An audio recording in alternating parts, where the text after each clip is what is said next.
অনেক বছর আগে মিশরের রাজা ছিল এক অত্যাচারী বাদশাহ ফিরাউন। সে নিজেকে খোদা বলে দাবি করত। মানুষকে জোর করে তার ইবাদত করতে বলতো। তখন বনি ইসরায়েল জাতির উপর খুব অত্যাচার চলছিল। একদিন জ্যোতিষরা ফিরাউনকে বলল, এই জাতি থেকে এক শিশু জন্ম নেবে, যে তোমার রাজত্ব ধ্বংস করবে।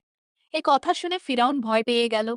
সে আদেশ দিল, বনি ইসরায়েলের সব নবজাতক ছেলে শিশুকে হত্যা করতে হবে। সেই কঠিন সময়ে জন্ম নিলেন মহান নবী মুসা। তার মা খুব ভয় পেয়ে গেলেন। তখন আল্লাহ তার অন্তরে সাহস দিলেন। আল্লাহর নির্দেশে তিনি ছোট্ট মুসাকে একটি কাঠের বাক্সে শুয়ে নীল নদে ভাসিয়ে দিলেন। চোখে পানি নিয়ে তিনি বললেন, হে আল্লাহ, আমার সন্তানকে রক্ষা করুন। নদের ঢেউ বাক্সটি ভাসিয়ে নিয়ে গেল ফিরাউনের প্রাসাদের কাছে। ফিরাউনের স্ত্রী আসিয়া বাক্স খুলে ছোট্ট শিশুটিকে দেখে মায়ায় পড়ে গেলেন। তিনি বললেন, এই শিশুকে হত্যা করো না, হয়তো সে আমাদের উপকারে আসবে। এভাবেই মুসা ফিরাউনের প্রাসাদেই বড় হতে লাগলেন।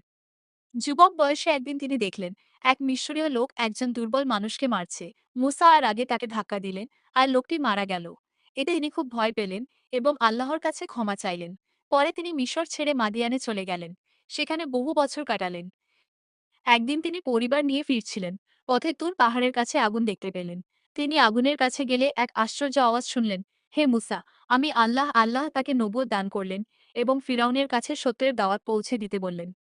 মুসা তার ভাই হারুনাকে নিয়ে ফিরাউনের দরবারে গেলেন।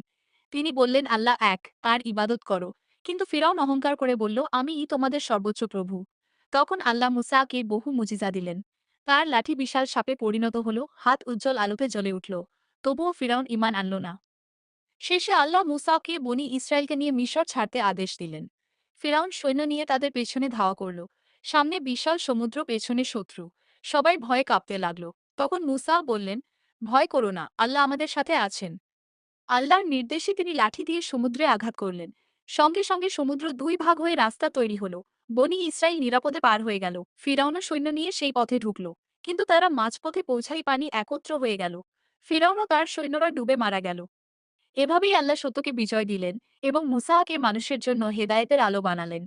তার জীবনের শিক্ষা হলো, অত্যাচার যত শক্তিশালী হোক, আল্লাহর সাহায্য সত্যবাদীদের সাথেই থাকে।